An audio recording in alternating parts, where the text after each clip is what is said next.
Good evening and welcome to the February 26th Methacton School Board meeting. Please rise for the pledge.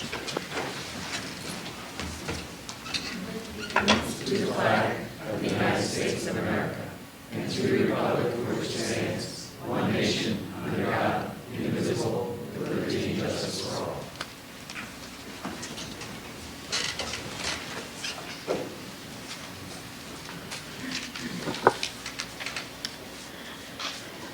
By way of announcements, the board met in executive session last Tuesday, February 9th, immediately following our work session at Skyview Upper Elementary School.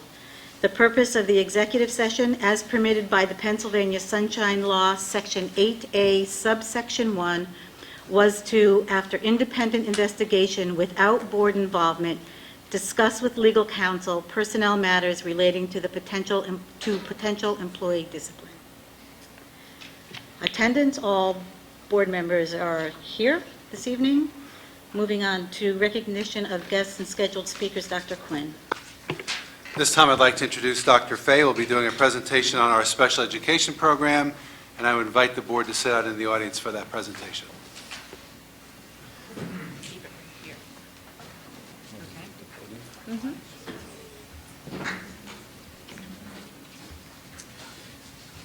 Now I gotta go put the screen down. Okay.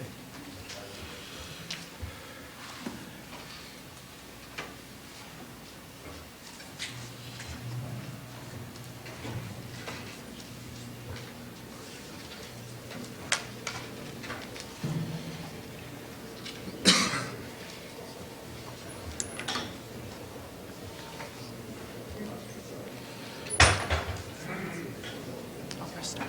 Good to go? Yep, we're good to go.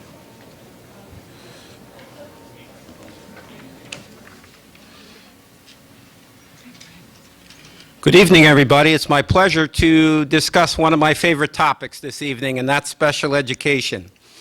This time of year, special education always holds a lot of conversation around budget because special education by nature is expensive, but I'm a career-long special educator. I'm very proud of that. My wife is a special educator. My daughter's going to be. And I would like to ask all of you, which kids that come through the door of our schools every day are more important? The answer to that is one is not more important to the other. And I thought I would give a brief background on what special education is, where it comes from, and then how we implement special education in our district. Special education comes from a federal law called IDEA that mandates that we provide programming for students with disabilities. And part of IDEA presents us with 4 duties. Every school district in the United States has 4 duties under IDEA. The first is called Child Find. It's our obligation in Methacton to try to find every child who resides within our school district boundary who is thought to be exceptional, who may have a disability. And we do that through advertising in the newspaper, our website, school information that we send home, when we do screenings in kindergarten, when we deal with outside agencies. All of that information is called Child Find. We also get lots of great information from our parents and our teachers around Child Find. The second duty is evaluation. So those children who are thought to be eligible for special education, we really need to answer that question, are they indeed eligible? And the way to find that out is a multidisciplinary team that always includes a school psychologist, always includes parents, always includes teachers of the child that we're evaluating. The team works on the evaluation, and the purpose of the evaluation really is to answer 2 questions. The first question of the 2 is, does the child have a disability? The IDEA frames out 13 different categories of disabilities. So part of the evaluation that we do is to find out whether or not the child has a disability. The second question that we answer is the child in need of specially designed instruction? That's always an interesting question. That's something that varies from district to district, from teacher to teacher, because there may be some teachers that differentiate in a way such that a child may not need specially designed instruction and another teacher may not. So we have to look at that part carefully, and we always have to look at the context of the child in the regular ed setting, and I'll get onto that in a minute or two. I also wanted everyone to know that Pennsylvania is one of the very few states in the United States where giftedness comes under the special education umbrella. Most states, gifted's in regular ed, but in Pennsylvania it's in special ed. When I give numbers a little later in Methacton, I'm not giving gifted tonight, I'm just speaking to children who have disabilities. So the third duty of the four duties is the program, providing the program. So if the answer to those questions is yes, the child has a disability, yes, the child is in need of specially designed instruction, then we design the program or the IEP around the needs of the child, and that always includes a team. Parents have a big voice in the team. Regular ed teachers, special ed teachers have a big voice in the team, and there's always an administrator as part of that team, the IEP team. The fourth duty of all, and they are in that order on purpose, is placement, because we have to look to the regular education curriculum and the regular education setting first and foremost. We have to start there, and we have to come up with reasons why that child cannot be educated in the regular ed setting. The keystone of special education is something that's called FAPE, Free and Appropriate Public Education. The free part's easy, the public education part is easy. The appropriate part is the part that's more difficult under law, because we have to have many, many requirements under IDEA that determine whether or not the program is appropriate. But again, we all have to look at the least restrictive environment, the regular ed setting, first and foremost. As you're all aware, we had a special education audit in December, and the audit turned out very, very well, but one thing that the audit is going to force us to do is take a look at how we can include our children with disabilities in regular education more than we do now. That's an area that we've got to develop a corrective action plan around. I also wanted everyone to know that since 1975, special education programming is pretty much twice the cost of regular education. And intellectually, if you think about it, that makes sense because it's a lot more staff intensive. We have, and I'm very proud of the programming we offer for our children. I think we have excellent special education teachers. I think we have excellent teachers in Methacton that are working with our kids every day.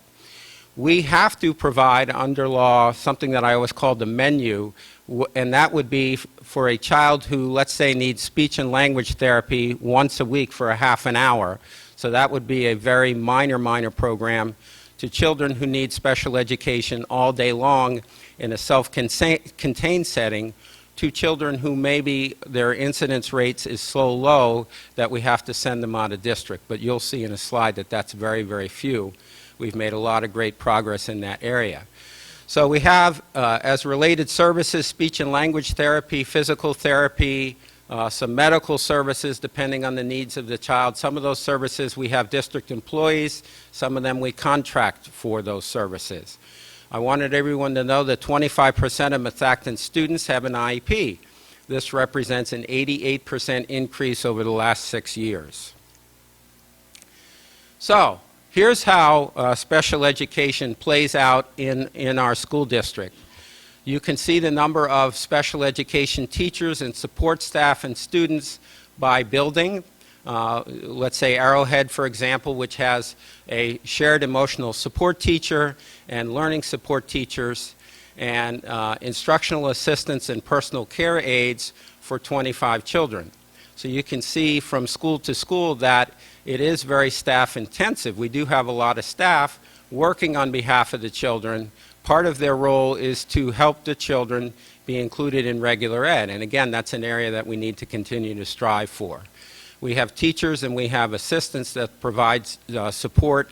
We made a big programmatic change in our district recently. We had all the emotional support children at the elementary in Woodland. Now they're in their home schools, and through the direction of Susan Angstedt, one of our 2 special ed supervisors, we've done that very, very nicely. The secondary schools, you can see our professional staff and our number of students. So you can see we're working with many, many students in our district. This is the state-mandated caseload. You cannot go beyond the number of children listed here on the state caseload, unlike regular ed, where you can, in theory anyway, kind of have unlimited enrollment. From the state's point of view, here's our caseload that we have to keep to, and it depends on the type of program. If the exceptionality of a child doesn't matter, I think that's a really good thing. So you could be an autistic child who needs learning support. You could go in a learning support program. You don't have to go into an autistic support program. So I thought it was important to show you that we have to live under these guidelines as well. We also have guidelines for classroom space. The state mandates that programming for children with disabilities can't be an inferior classroom, can't be in a small room, can't be in a basement, can't be in the ceiling, that kind of thing, in the hallway. Those are other mandates that we have to live with. I wanted to show you how we're doing fiscally with our special education, because you can notice on the chart that special education is expensive, but you also can notice that we have made strides in terms of reducing special education costs. We're doing very, very well with that. We've done something that I call a win-win. We had a lot of children out of district that we've brought back to the district. It saves money in tuition, it saves money in transportation, and from my point of view, it's a lot better for those students to be in our schools and a lot better for their families to be in our schools. So not only does it serve us well financially, but it serves the children better, in my humble opinion. And you can see over time how much money we've saved by bringing kids back. A lot of those children were in intermediate unit programs. You're going to approve the cost plan this evening. We have very, very few children that need intermediate unit programs now because we've developed those programs locally within our school district. So I think we've done a nice job. I'm not saying that there won't be a time where we need to send more children out of district. It could be a child that's so needy that we don't have an appropriate program for them here. So that's kind of a child-by-child decision, but I wanted you all to know the trend and how hard we've worked on that front. Dr. Quinn, it's exactly 10 minutes, exactly. Do we have any questions? Yes, sir. You had a slide up there that said that 25% of the students are in the program, so to speak, and it's increased 80%. Why is it increased and has it leveled off? It actually has leveled off. If you looked at the trend when I first got here, it went, I believe it was a 216% increase down to an 88% increase. I think our RTII program is going to help with that over time. As we work through dimensions of learning and other activities with teachers to differentiate instruction, I think our staff will be able to meet the needs of our children with disabilities in the regular ed setting much better, and we won't need to identify them as eligible for special ed. It's a question I ask every day, and it's part of it, I think, is also we're working with each building and working with the culture to try to think of special education differently, to think of it as a service for children and not a place for children, and think of it as keeping the kids where they are and providing the services where they are. If we have more staff going in the regular ed setting, bring the co-teaching that we're doing at the secondary level down, we'll have less need for identifying kids as eligible as well, I think, over time. Compared to other school districts? We're pretty average. We're pretty average across the Commonwealth and pretty average across the country, actually. On the least restrictive environment. So you say the audit identified that we need to do a better job. And I understand where that would certainly help the children, but won't it help our bottom line? Isn't it the least restrictive environment? Does it stand, and this is a question, does it stand to reason that your costs are down as well? I believe that if we're doing more co-teaching and we're doing more push-in and more inclusion with staff, we'll identify less staff, and that will help the bottom line. I do. The one area that we need to improve on is the inclusion of students with disabilities in regular ed, 80% or more. We're doing that well at the secondary level. We need to work on that at the elementary level. We're less than average. We're less than we should be. We should be about 70% included, 80% or more, if that makes sense, and we're less than 60. So we have some work to do on that front. So, if a child is identified as having a true learning disability, does that child ever have play? We do, as children get into the high school, in many instances, we lessen the need or eliminate the need for specially designed instruction, and at that point they do leave special ed. The trend across the country is once in, pretty much in your whole career. That's another area that we're working on, and co-teaching is helping with that quite a bit as well.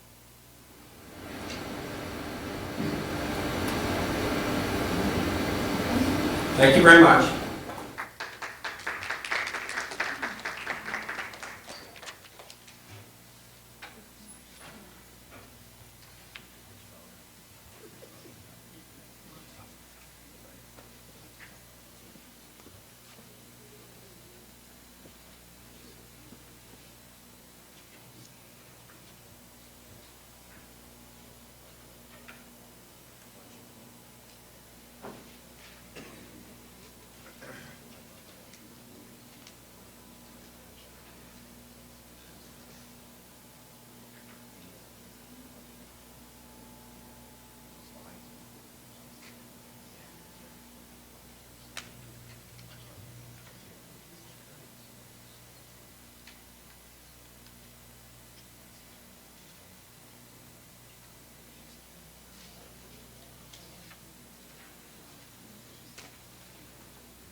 Okay, moving on to reports, Finance Committee, Mr. Nascimento. Thank you. The scheduled Finance Committee meeting last week was canceled, so I don't have a report.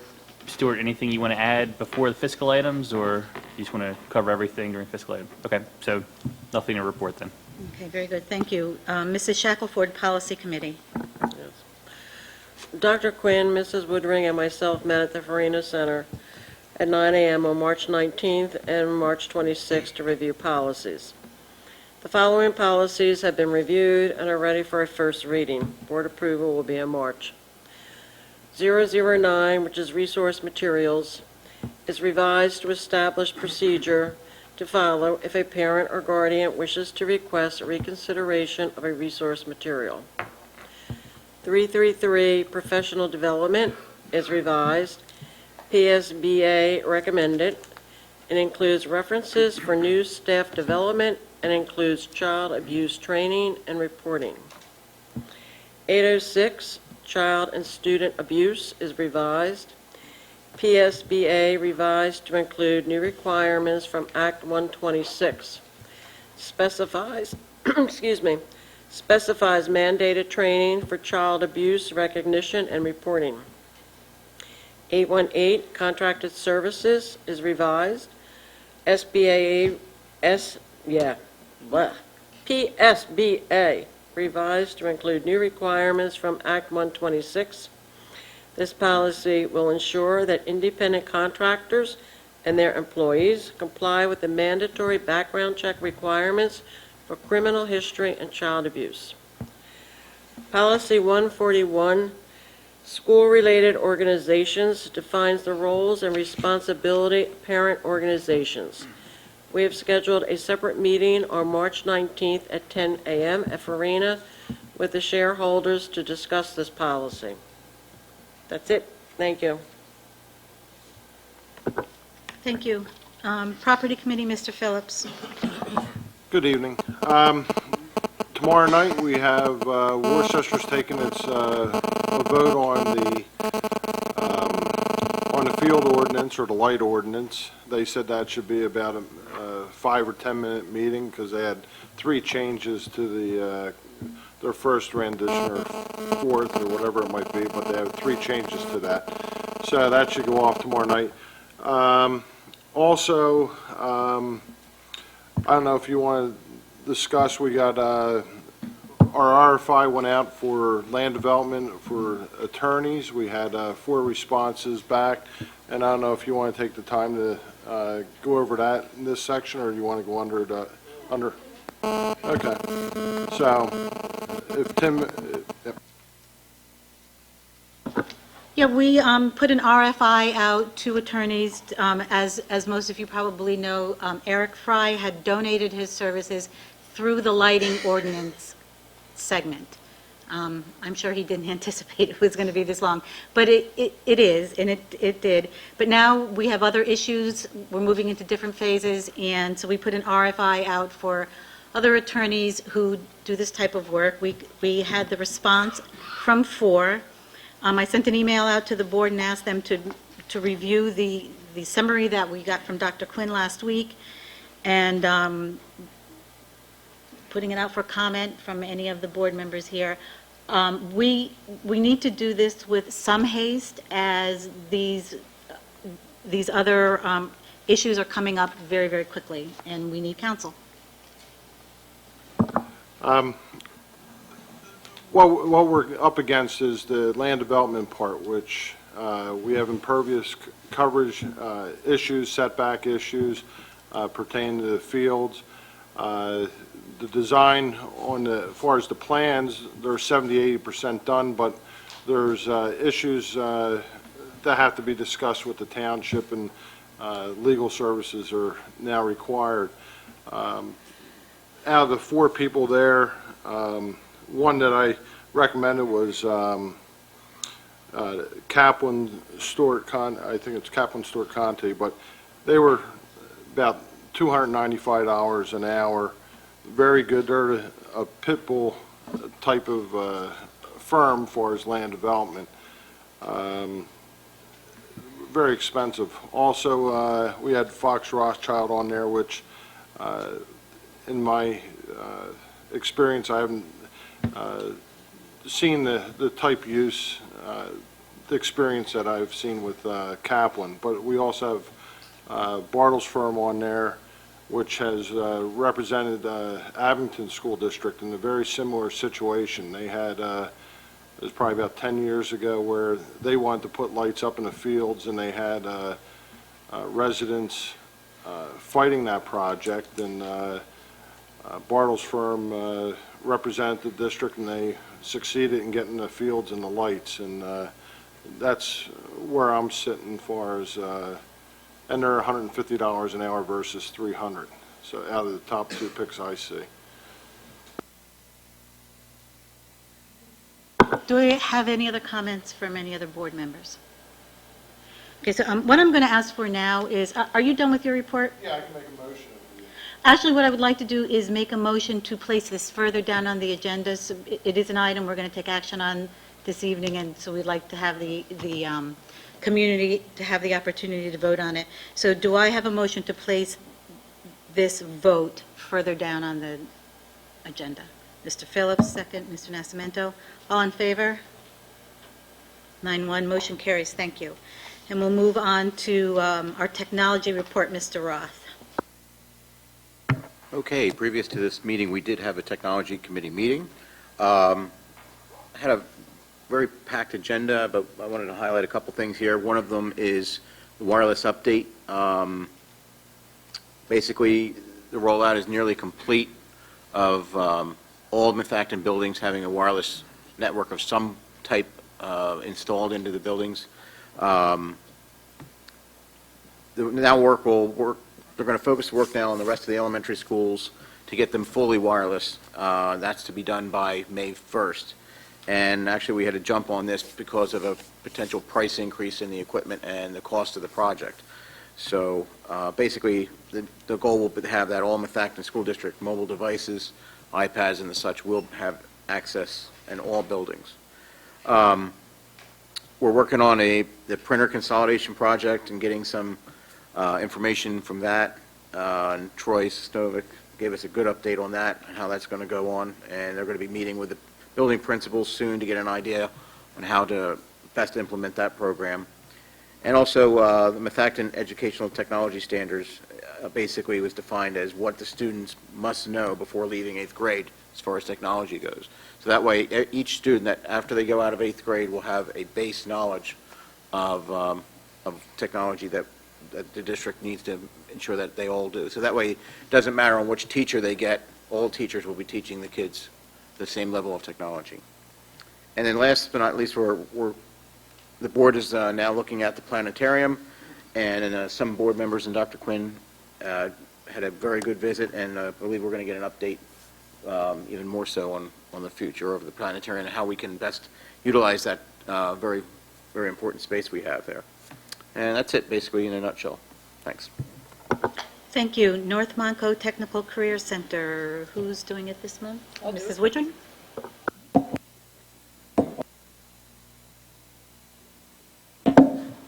No, you don't want. All right. Thank you. Okay, at the Pennsylvania Farm Show in Harrisburg, the beginning of January, the floral design and landscape students did very well, winning 11 first place, 10 second place, and 7 third place honors. They were also awarded 3 of the 5 best of show honors, competing against 14 other schools during this show. Methacton students who participated: Johannes Heron, Evan McGregor, Katie Skeens, Lisa McCoy, and Savannah Butcher. During the Skills USA Pennsylvania District 2 regional competition in early February, Career Center students were awarded 7 first place, 15 second place, which included 6 Methacton students, and 4 third place honors. First place winners from Methacton include Bonnie Taylor from the Cosmetology program and Katie Skeens from the Floral Design and Landscape program. The first place winners will compete at the state level competition along with Methacton student Matt Santoni, who will compete in the area of motorcycle service technology. In a recent poster contest sponsored by Laurel House, Methacton and graphic design student Teresa Miller was awarded first place with her poster message on teen dating violence awareness, the contest theme. The full contest was featured on the cover of Section B of the Times-Herald on February 18th. The floral design and landscape students crafted 30 beautiful Valentine-themed centerpieces for the Methacton Post-Prom Adult Fundraiser held at the Empress Room at St. Helena's Church in Bluebell. During the end of this month, I think it began probably today or sometime this week maybe, the Career Center students will compete in the Great American Food Fight sponsored by Shire to benefit Philabundance. Participating schools are challenged to collect the most in weight food to be donated to Philabundance, and the winner will receive $10,000 from Shire. We met over at the Career Center as the Joint Operating Committee on 2/20. The following topics were discussed: the 13-14 operating budget that will be presented at the March meeting, financial losses and potential reorganization of the cafeteria operation, and the retirement of business manager Mrs. Dunford. Options for replacing Ms. Dunford are being explored in a creative way by the sending school superintendents and the Career Center administrator. Career Center is operating at about 81% of its capacity, which is considered reasonable given that some programs are never full and others include a waiting list. Finally, JOC members received a fresh copy of the 23rd edition of the Pennsylvania Career Guide, an annual publication of the Pennsylvania Department of Labor and Industry. This guide helps students evaluate career options in the framework of a realistic picture of the job market. This guide is also available online. This is what it looks like: www.paworkstats.pa.gov. And that concludes my report. Thank you. Intermediate Unit, Mr. Jones. Yes. The intermediate unit keeps plugging along. As I reported before, they've finally settled on the building that they'll be moving to, but that'll take a couple of years to get there. One of the things that came up in the presentation, you saw the drop in our costs, particularly outside costs for special education. And that's because we're taking everything back in. which is exactly what's happening just about everywhere with the intermediate unit. The intermediate unit now is more of a business. They're into selling their products, not just getting special ed as a mainstay. They work with staff development, technology. They have somebody that's full-time watching legislation and working with the school districts along that line. They have programs for safety and bullying, and they also have a health consortium. So there's a lot going on over there, and they're supplying a lot of good things, but they're selling them to us. And so it's really a situation where they have to bring a valued product. So just people don't seem to quite grasp where the IU is in most cases these days. I go to another meeting tomorrow night, and we'll see what new and inventive things they've got from there. Thank you. Thank you. Moving on to legislative liaison, that's me. The Governor Corbett presented his proposed 2013-14 budget. The proposal increases the basic education line item by $90 million. Some of the key highlights of that proposal is an accountability grant, continues to be funded at $100 million. The special education is also flat funded. A mandate waiver, which is an expanded and streamlined version of the mandate waiver program available to school districts. PlanCom moratorium, the budget will extend for another year on this moratorium on accepting school reimbursement requests for construction. Institutional flexibility in online learning, and educator evaluation, which is a continuing development and implementation of the teacher evaluation system. Also discussed is the Passport for Learning Block Grant. That, of course, is the governor's plan to privatize Pennsylvania's wholesale and resale wine and spirit industry. And from the sale and licensing of this, in this process, the funds for the school would not be available until fiscal year 2014-15. And of course, this would be an investment in public education from that venue. The Learning Block Grant could be used to support a wide variety of activities in 4 general areas: school safety, Ready by 3, which is an enriching K-3 program, individualized learning, and STEM. The $1 billion grant would be distributed over 4 years. Of course, there's a continuing conversation on pension reform. On special ed, on February 11th, the House Education Committee approved House Bill 2, which sets up a special ed funding commission.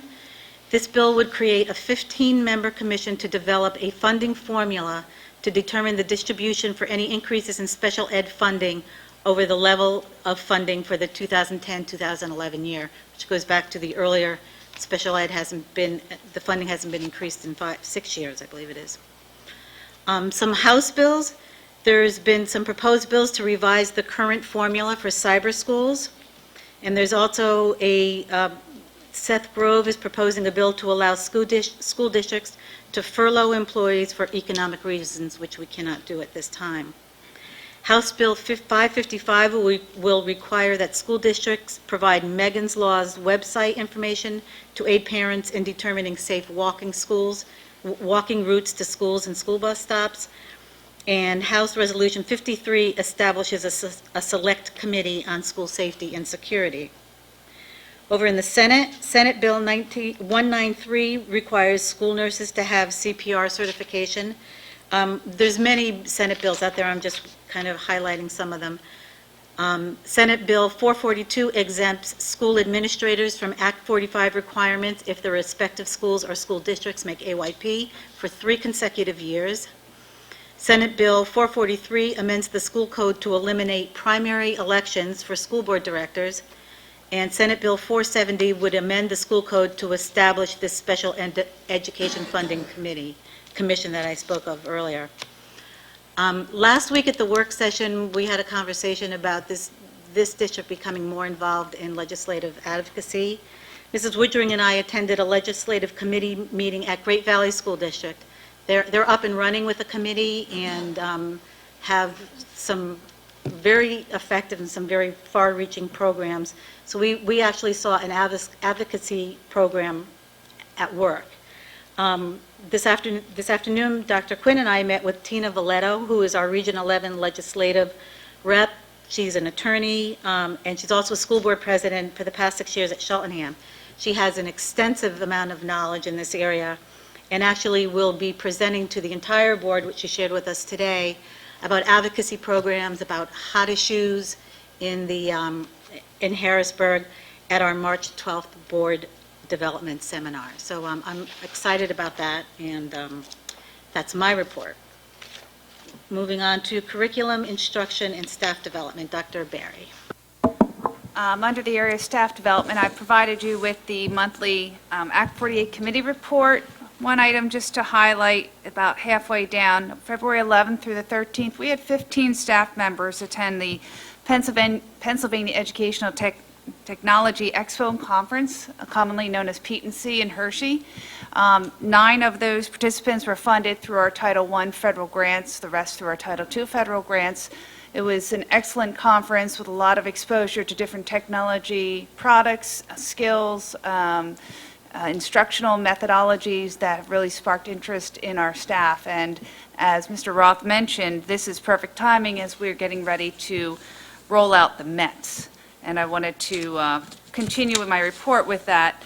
At this evening's technology meeting, Mr. Sosnovic detailed plans for the introduction of the METs.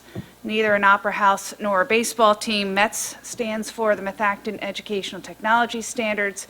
We modeled these standards after the International Society for Technology Education, NETS. So we just changed one letter and made it the METS. This list of standards have been in development for several years. Our formal rollout begins next week when Mr. Sosnovic and I facilitate a meeting with our K-8 department coordinators and technology integrators for the purpose of providing them the context of the NETs. We're going to be holding a draft so that they adopt certain standards that would complement their curricular areas.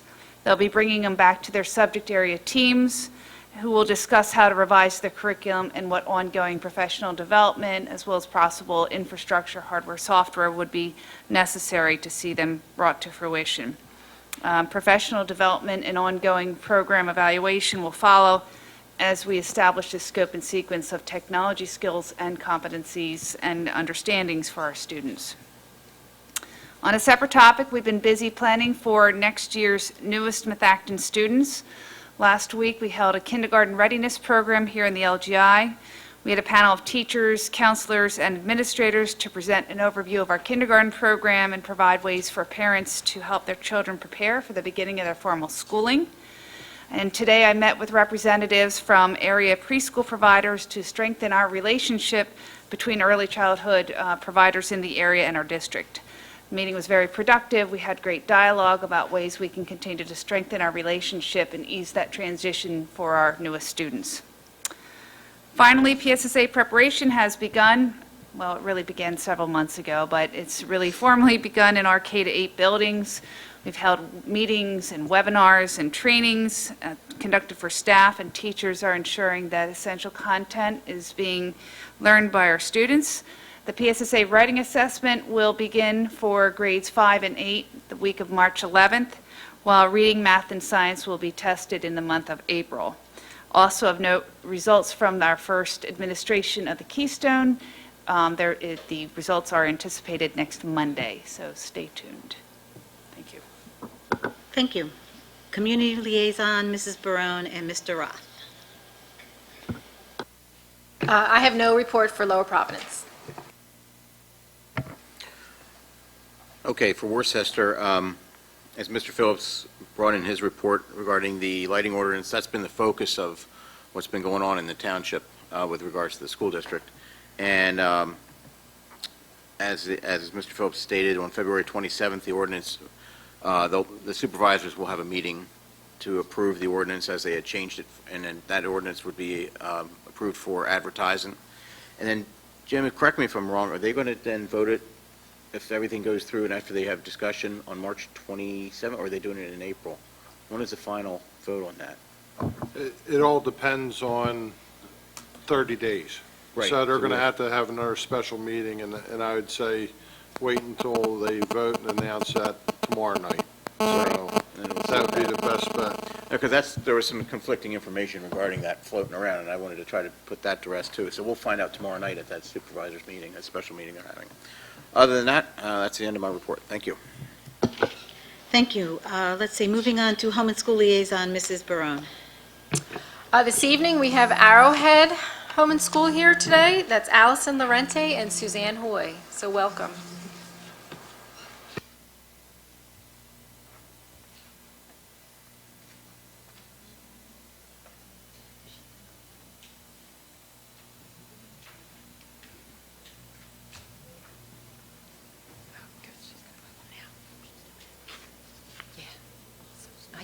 I pushed it in. He said be patient. I'll do it, you're fine. Okay, I pushed it in, so it should be going. Oh, did you push it in? Yes. Oh, shoot. Okay. No, shoot. Was that not good? Sorry.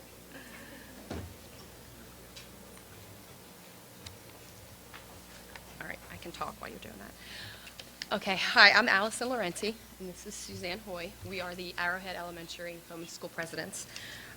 Tonight for our Up Close and Personal, we want to highlight a program that we are implementing at Arrowhead that we feel is something new and different than a lot of our schools are doing.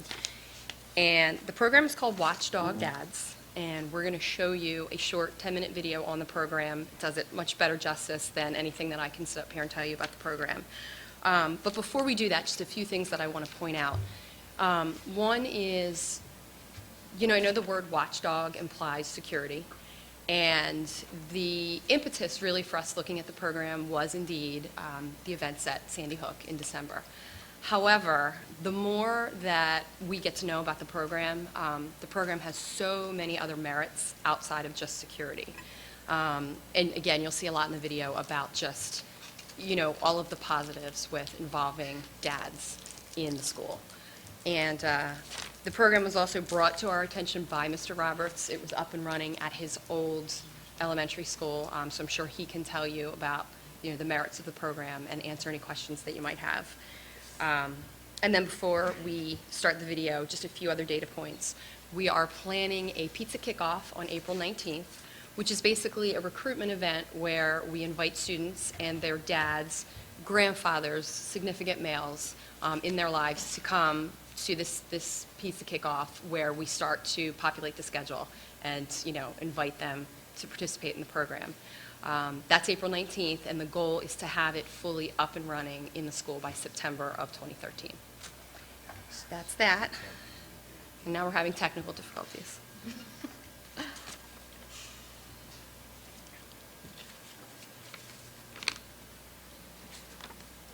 It worked before.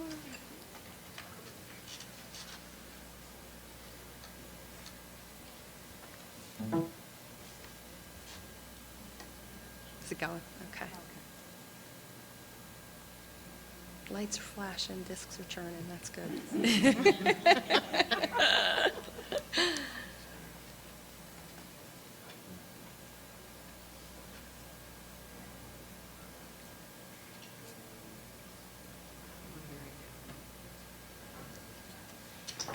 There we go. Construction code, not bad, is it? Yeah, construction code, that's not good, is it? Don't push buttons. Just hit the ball when it comes in. Did it give you that code before? Oh, there it is. Yeah. Thank you, okay. That's the one. Okay, yep. There we go. Now, why do we have, oh, now he's got to go do. There we go. In these challenging times, it can be easy to dwell on hardship and uncertainty. But in communities across the country, creative and generous people are finding ways to make things better. Tonight, the fathers bringing safety and smiles to school children just by being there. Here's Aaron Hayes. What's going on? Brandon Shields has gone back to school. Thank you. Countryside Elementary School. Oh, another hug? Oh, thank you. where dads like Brandon are an important presence. I'm Rick Zapata. I'm Sherrick's dad. I'm going to be all over the school, but especially lunch. They're among the thousands of men known as Watchdog dads who take a day off work and spend it at their local school. Trey, you found it? Good job. It started very small, just 2 dads worried about safety in their children's school. And I really began to think about, well, okay, who's there that is making a difference and who's not there? And then it really just kind of hit me, well, somebody that's not there that could be there was me. It sounded right. They both volunteered at school, convinced other dads to join them, and the idea just took off. It's called Watchdogs, or Dads of Great Students. Watchdogs. Watchdog. Watchdog. Watchdogs. Watchdog. Watchdogs. Watchdog. Watchdogs. Watchdogs. Getting involved in your children's education can make a big difference in their success, especially in middle school. In tonight's school report, KLMU's Shannon Hogan shows us how a new program for dads has Centralia middle schoolers throwing high fives. The vision of Watchdogs nationally, and obviously here too, is to get dads and other male role models involved in the lives of our students, not only their own children, but the lives of all of our students. We come in, we meet the students, we get a chance to interact with them, eat lunch with them, and hopefully help make their education a little better. To come in and be a part of it and be accepted by the teachers and by the students, and really to help with the education process here at the school. It makes me feel safer to know that somebody is keeping an eye on the kids other than the teachers, and it gives the teachers a chance to kind of sit down and not have to worry about us as much. One school has a new security program that it's not keeping a secret. It doesn't involve security guards or equipment, but it is an extra set of eyes. It's called Watchdogs. It's a non-threatening person who they might ask help when they might not want to ask their teacher, or they might feel like they could say to that parent, I'm really having a bad day, when they might not want to let their teacher or someone else know. We have dads out in the mornings as the kids are arriving, and they help us watch who's bringing kids, and they see kids get out of cars. They know kind of who's in the parking lot. These watchdogs provide more than security, too. Many of these students have fathers who are away overseas, so these volunteers give them fatherly role models while their own dads are away. Would see the look on their face and their reaction to you being here, then you would understand the feeling that a person like a male gets coming up here. Most of the time the mothers are dropping the kids off or picking them up, and the father's always out working. But if you can get the opportunity to come and do it, it's a great opportunity to be with your kids and other kids also. He takes time out of what he does to help me, and that means a lot to me. It's just a way to spend more time with the children and put a male presence in their life. I mean, I can hang out with her and her little friends, get to see them, get to spend time with them. Anybody here? This is for you. The push to recruit volunteer dads began at a school meeting late last week. I was in charge of getting pizza for 10, and all of a sudden 200 dads were signed up, ready to come to school, and uncles and grandfathers and other significant male beings. I think dads want to be involved, and they're looking for an avenue to do it, and they needed the structure and format. The mom can come in and kind of flow with things. Dads need to know what's going to happen next. He's really funny and stuff, so he gets along with my friends at school and math and stuff, and all my friends like him, so. When we have outside help, and maybe they can relay messages that we really can't get over, to the young males. Well, I think that there's a great need to get dads back into the education process. They will go into the classroom that their child is in, work with the teachers, maybe reading to the class, helping with flashcards. But this program will also help Hall with his job. I can't be everywhere. I have the entire district to cover. I've got 5 buildings to take care of. Having that presence, if someone was going to think about doing something, maybe if they saw someone walking around, just being some extra eyes and ears, it might deter them from taking any type of action there. As these watchdogs begin to patrol the halls, the big goal is just to be there. Just be a good male mentor for kids in the school that don't have that male presence at home. We've had uncles, we've had grandpas, we've had stepdads, anyone who's significant in their life. We do a little bit of security, but mostly just being accessible and being role models for the students. Having a male figure being out on the playground, throwing the ball around with them, and you get a lot of kids that, just want to have that involvement with the man being out there on the playground.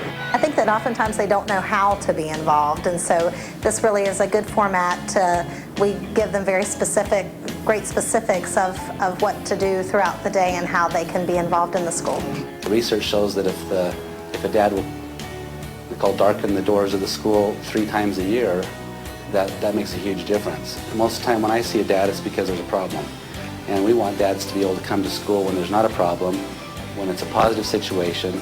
We have brought the tie between the dads and the school back together. We've closed that loop. I think there was a gap there in the past, and I think that this program has helped feel dads that they are not only welcome at school, but that they are needed at the school. And he'll sometimes do lessons of math or world history or just any subject. He'll teach it. So your dad's pretty smart? Well, the teacher kind of tells him what to do. The dad finishes the day up and they'll say, Mrs. Borman, I feel like a rock star. I mean, it's a great experience for the dads and also the kids. It's an amazing program for the dads to come to school and take time out of their work for their kids and to get the feel for what the teachers are going through, what the kids are going through, and just what the school needs help with. It gives fathers an opportunity to be seen and vocal and more involved in their children's educational process. So many times mothers are carrying the load, and this gives fathers an opportunity to step up to the plate and get involved and be seen. It works. Manzano Mesa Elementary is the first school in New Mexico to adopt the National Watchdog program, and it has exploded. It helps that the kids know there's somebody they can go to, or just throw the football at, the recess. Good morning, guys. It used to be having your parents at school was about as cool as having your mom dress you in the morning, but this new program is making these dads the heroes of the hallway. We as fathers forgot what it's like to go to the 4th grade. And we think the 4th grade is like it was when we were in the 4th grade or when we were a junior in high school. This is a K through 12 program. When we go back to school and spend time with our middle school or senior high or elementary student, we realize, wow, this is not how it was when I was there. And there's a brand new level of appreciation for what teachers do. And dads walk out of there going, gosh, these guys have got to get a raise. You talk about when things are tough and things are tight. This is the cheapest, most cost-effective capital asset we can have is the volunteer base of fathers and father figures. And I'll say it is for father figures tonight. In the greatest nation in the world and the greatest nation in the history of mankind, 25 million kids, 40% of kids in this country will go to bed in a home without their dad. Your model is so simple that it can be put in place in, rural America, inner city America, absolutely. Any place, any kind of school. We had over 110 dads to the very first kickoff. And that's in a school that was 240 kids. It is phenomenal. Seeing these kids' faces absolutely light up when the dad walks in.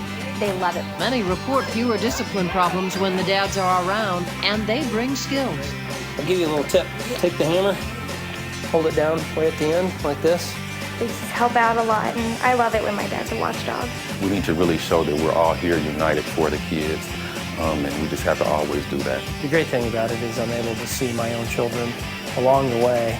Dads find it makes a difference at home, too. There you go, baby. Knowing what their child's school day is really like. And many who volunteer, dads and uncles and grandpas, too, 20.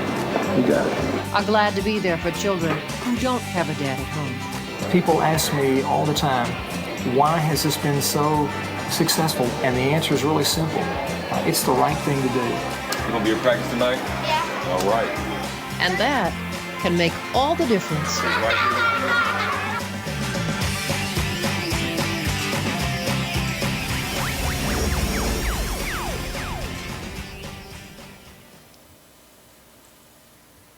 So that's it. That's the plan.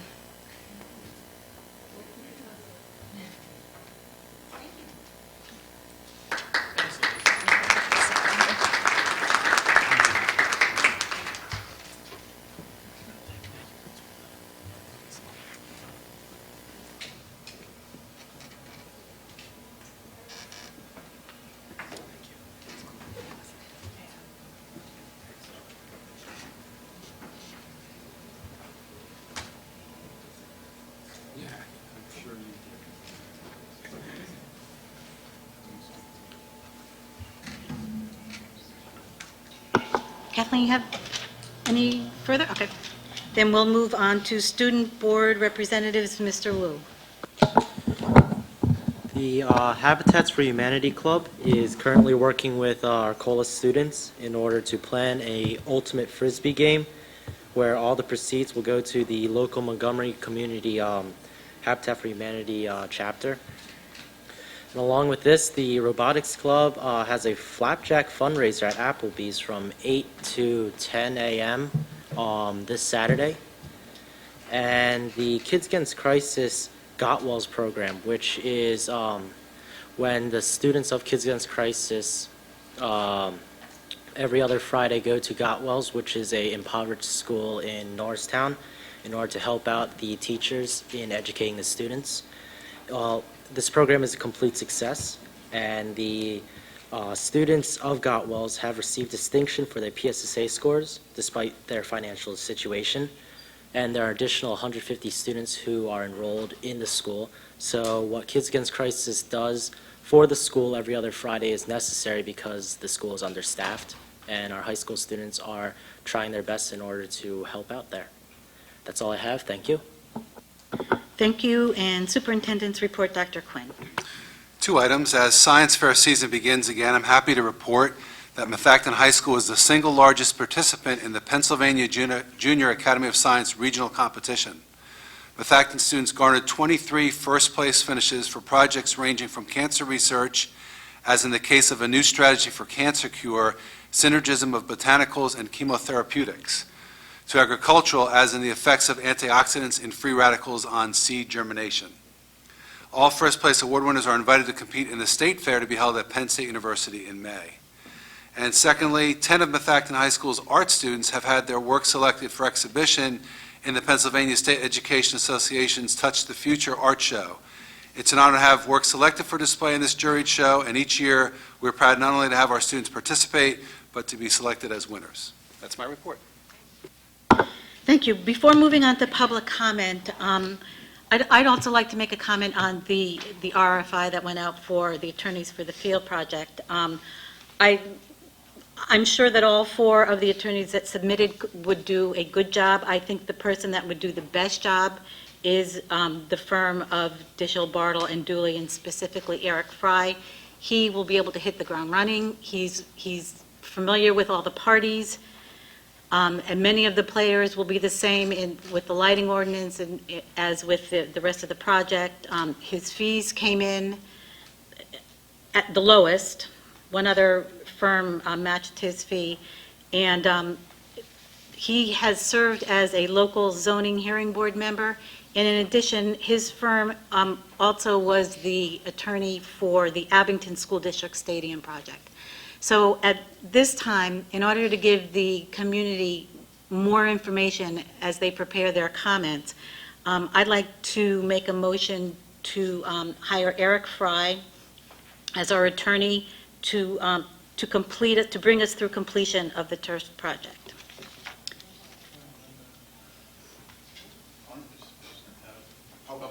Oh, you're right, yes. Well, I would like to make that motion. I need a first and a second, well, or I need a second, and then we'll have comment before we vote.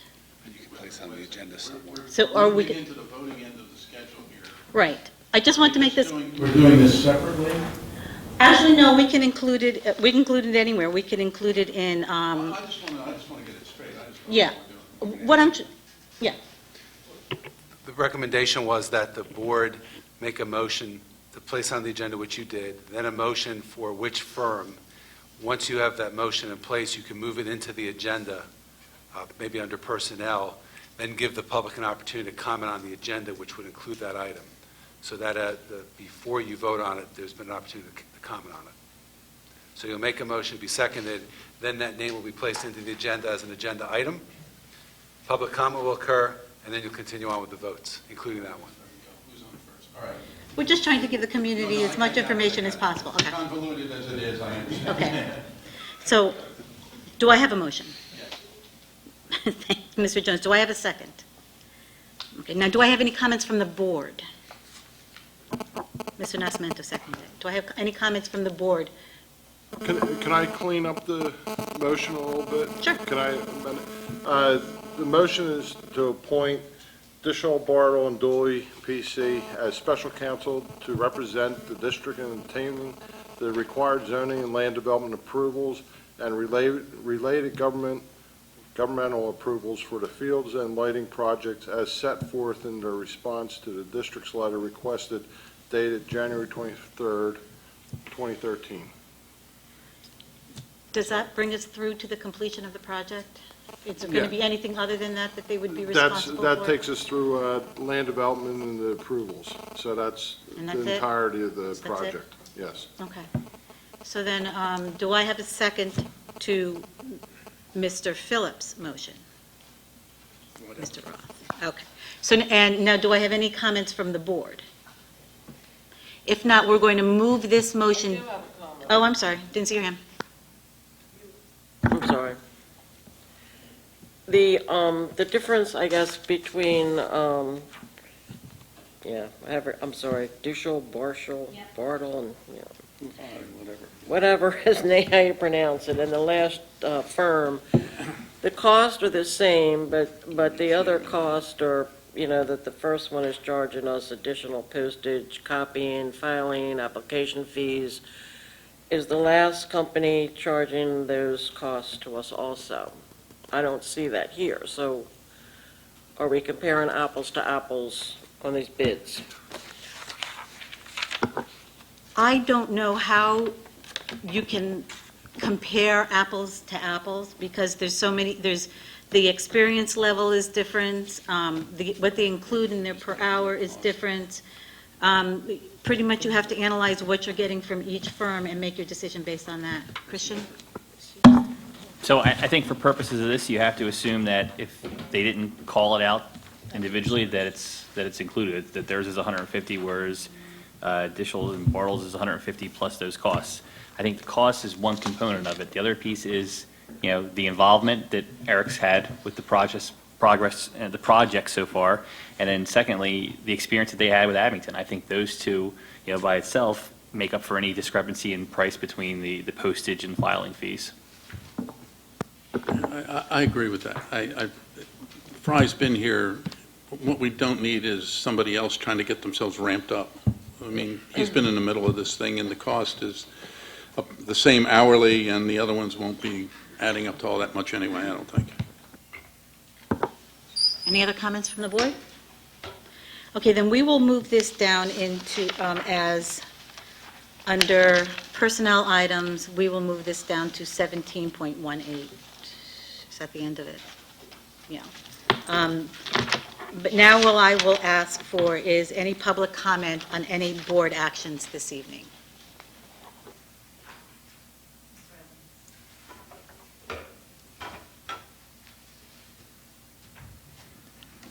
Ron Evans, Worcester Township. I think I'm about as confused as you people are. What is going on with are you hiring a lawyer for the football lights? Is that what that's all about?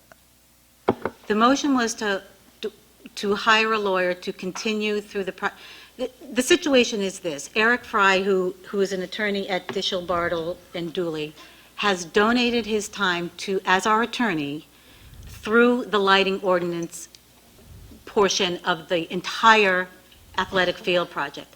Now what we need to do is, so we've had sufficient and very good, in my opinion, legal counsel through this portion. Now we're moving on to other portions of the project, as explained by Mr. Phillips in his motion. I have just promoted you. So an easy answer to your question, yes, we're hiring an attorney to take us through the rest of the athletic field project. Well, don't we have a contractor sort of on board when this thing, if and when this thing ever gets approved? We have a man that's going to do the work. Is that correct? Actually, this is a public comment. I know this was a little confusing, so that's why I answered your question. But right now is actually a public comment period. But well, you know what? We're hiring an attorney. Yes. But why do we have to hire an attorney when we have people on board to do the construction work? The man that's going to do the work is going to give each job to a certain man underneath him, from what I understand. We need an attorney to help us through this But process. why? Why do we need an attorney? The school board needs an attorney. The township needs an attorney. There's people in the audience, such as the one individual that I mentioned the other night at the township meeting. He has his own lawyer, a lady, and this thing is, I can just see this thing mushrooming. Now, tomorrow night, I believe there's a meeting, correct? And there's another meeting after that this week. There's 2 meetings, one on the, I thought it was the 7th and the 9th, I'm not positive, but I know there's a meeting with the township tomorrow night, correct? Now, is there another one scheduled? Mr. Evans, this is a comment period on board actions this That's evening. what I'm trying to find out. We're not taking any board actions on a Worcester Township meeting. Will some school board members be represented tomorrow night? I would assume so, yes. There's always, as you've noticed in the past, there's always been school board members at that. But And our attorney my will be there. my comment Our attorney is- will be there. We go from one thing to another, and they pass the buck from one guy, from the school board to the township to the residents, and this thing is just mushrooming, and I can see I can see what's happening. Can you save your comments for courtesy of the floor? That they would be more appropriately said at that time. Thank you. Thank you. Any other comments on board actions this evening? Okay, then, we will move on to approval of board meeting minutes. Do I have a motion to approve the board meeting minutes of the meetings held on January 15th and on January 22nd? Mrs. Woodring, do I have a second? Mr. Phillips, all in favor? I have a comment. Comment? Sorry. Can they correct the spelling of my name? I'm sure they can. I see it so many different ways, I don't know what's right anymore, Maria, so. It's on the January 22nd. Sure. You know what, they get the Petroskas right, so I don't, all in favor of the minutes? 9-1. Motion As long as we carries. make Thank sure you. Dr. Phillips is properly Right. recognized. That's a scary thought. Anyway, moving on to fiscal items. Mr. Whiteleather. Thank you. May I have a motion to approve the following fiscal items as presented? There's 6 items on for this evening. The first item, 9.1, is the list of bills. Item 9.2 is the treasurer's report. Item 9.3 is the Montgomery County Intermediate Unit Special Education Cost Plan as detailed. Resolution 9. Item 9.4 is a resolution appointing me as your TCC delegate for the Montgomery County Tax Collection Committee. Item 9.5 is the resolution to approve Berkheimer's delinquent EIT tax collection cost schedule for calendar year 2013. And lastly, item 9.6, Plan Con K, relative to the refunding of general obligation bonds 2008 and Series AA of 2008. This essentially allows us to get reimbursement back from the state once that is approved and processed by the Department of Ed. That concludes my report. Thank you. Do I have a motion to approve fiscal items 9.1 through 9.6? Mr. Nascimento, second. Mrs. Barone, all in favor? 9.1, motion carries. Thank you. Moving on to personnel items, Mr. Harney. We have one resignation administrative for your approval this evening. Bruce McGregor, principal of Worcester Elementary School, will be retiring at the end of this school year. We have 19 resignation retirement professional for your approval this evening. We have 2 resignation retirement classified, and we're going to be celebrating and honoring those retirees later. We'll get information out to everyone probably in the April-May timeframe. We have 4 employment long-term substitute professionals for your approval. We have 1 change of status administrative for your approval.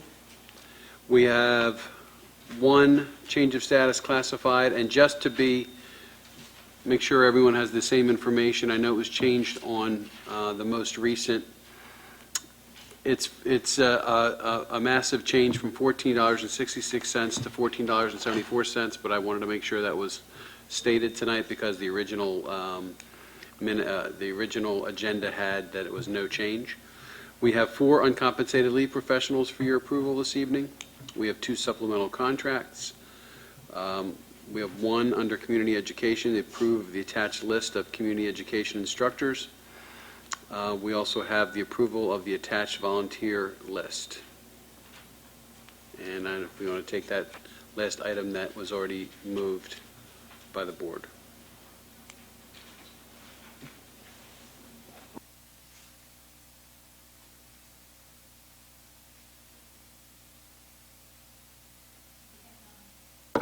Any questions for Mr. Harney? I actually have a question for you on the change of status administrative.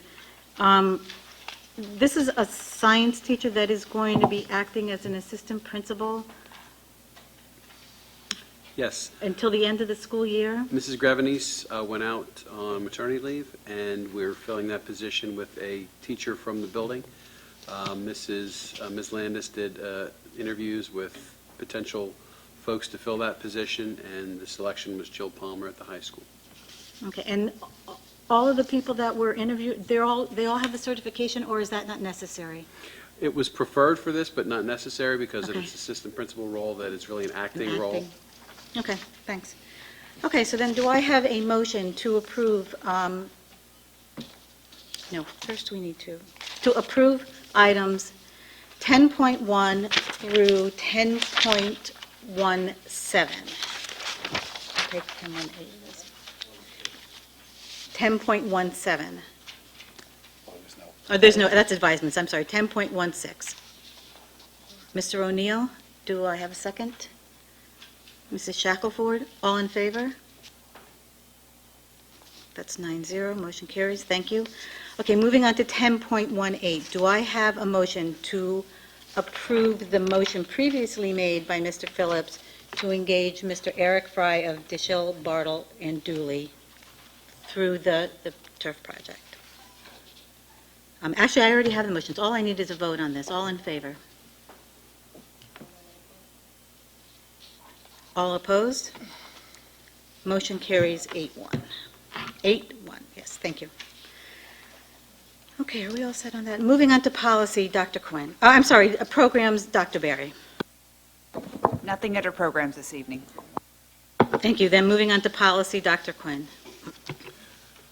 Mrs. Shackelford reviewed the policy work of the committee that has been very active this evening. We have the following policies up for a vote under second reading this evening. Policy 407, student-teacher interns, 426, complaint process, 800, records management, 808, food services, 819, student crisis intervention, and 916, school volunteers. The 4 policies under first reading are just that, first reading, and don't require a vote this evening. Okay, then, do I have a motion to... Wait, I have a question. I'm sorry. Can you tell me, what is the school volunteer policy? Do you know which one that is? Can you refresh? That, yes, I do. But is that one on here? School- Yeah. 916? Yeah, I have that with me.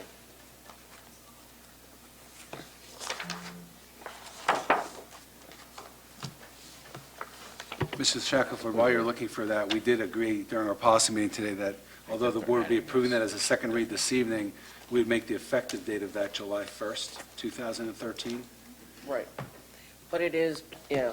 Okay, so this is the one that changes... This is the one where they have to have the different certifications, so you have to go onto the government and make sure that you don't... Okay. that- Okay, I just wanted to make That- sure, and if you already Yeah. changed the date, that this isn't put into effect to... July 1st. Okay, Right. just so that none of our volunteers are... No, we didn't want anybody caught up in the middle, so it's going to be effective July 1, just to give them time to apply, with the government and the state to get all their clearance before the school year starts. Okay, perfect, thank you. Any other questions? Okay, do I have a motion to approve under policy, second reading, 12.1, items 1 through 6? Mr. Phillips, do I have a second? Mr. Jones, all in favor? 9-0, motion carries. Thank you. Okay. Moving on to dates for board members' calendars. March 19th is at the Farina Education Center is a policy committee meeting at 9 a.m. On March 19th, we'll go back to Skyview Upper Elementary, where we'll have a finance committee meeting followed by a board work session. And then back here on March 26, 2013, with property committee meeting and a regular board meeting. Do I have any old business? Just to clarify, Mr. Evans had, in his comments, right now, Eric Fry handled the ordinance part for the lights, and that was just to get the ordinance written and defined for the township to vote on. From that, the township in that ordinance requires us to go for a conditional use for the lights. So when we make application for that, based on that ordinance, we have to go to conditional use hearing. Also, when we do the fields, we have to go through land development, which then that goes before the supervisors and the planning, and that's where you need representation. The supervisors had already told us that they're not going to waive those. Sometimes townships will waive that because government agencies working with each other and they work it out, but they're requiring us to go through that. So we have to be covered, we have to do what's in the best interest of the district, and that's representation. Any other old business? Any new business? Yes. Mrs. Woodring. Yes, I'd just like to make one last pitch to my school board, fellow school board members, that if you are available on March 22nd, Skyview Upper Elementary is holding a career day, and I'm sure the students would love to hear about some of the meaningful careers of our board members. Thank you. Thank you. Moving on to courtesy of the floor. Mr. Andrews.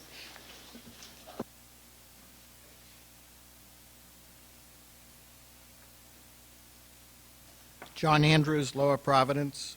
First off, thank you, Jim Phillips, for clarifying for Mr. Evans exactly how the lawyers are would be in there to help us on that activity. The MEA, the district, and the board. By school code, contract negotiations began last month between the teachers and the district, and brief mention has been made of the subject being discussed in closed executive sessions. Separately, I've heard you've hired a negotiator, and the superintendent stating he urges early retirement incentives. These are hardly personnel issues to hide from us. I believe this time around we need more transparency than is typical of Methacton. My basis is on several accounts. One, teacher pay appears to be inflated, perhaps 20% above the scale for similar positions in the private arena.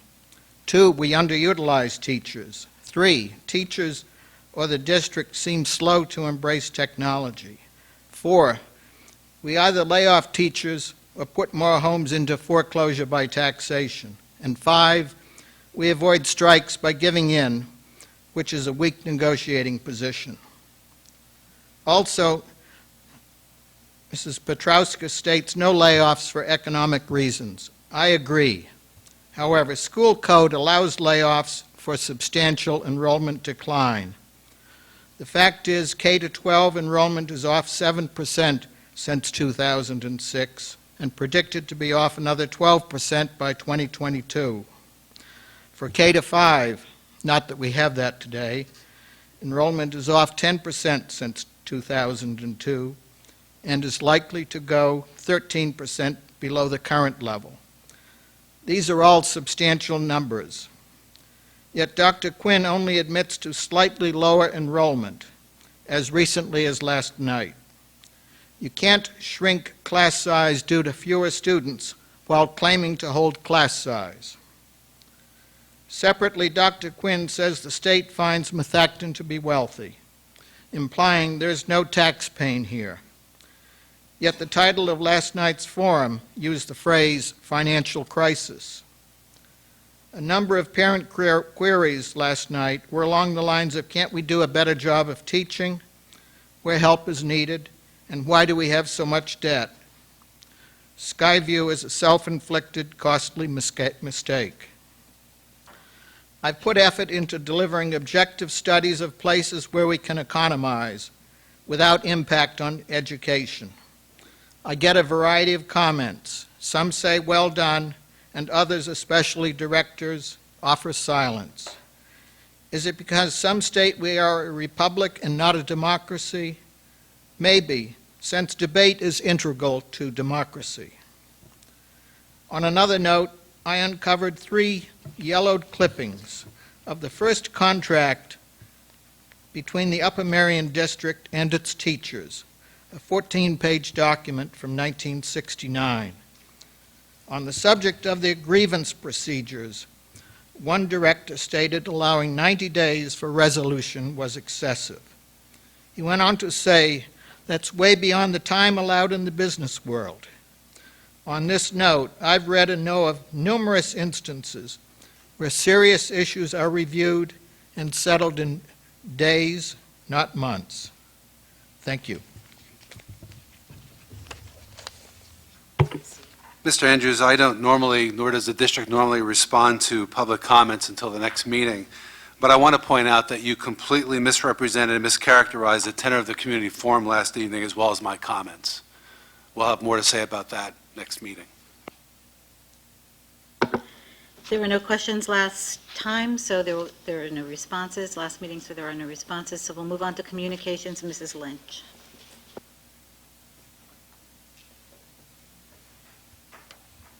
Good evening.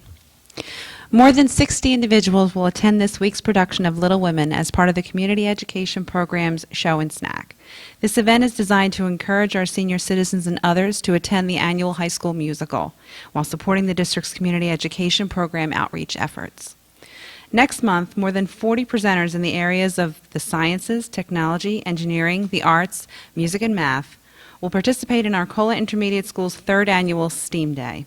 Students will visit a block of presenters during the course of the day based on their interests, and presentations will include fun activities meant to educate the students in STEM fields, introduce students to the world of work, and engage students in leadership and team-building exercises. Several Methacton employees will also participate and present their careers and expertise, including Mr. Sosnovic, our Director of Technology, and members of his staff. These activities will meet some of the new career exploration standards being implemented by the state. Arcola will host STEAM Day on Tuesday, March 26th. Thank you. Thank you. Do I have a motion to adjourn? Mr. Nascimento, do I have a second? Mr. Phillips, all in favor? 9-0, motion carries. Thank you and good night.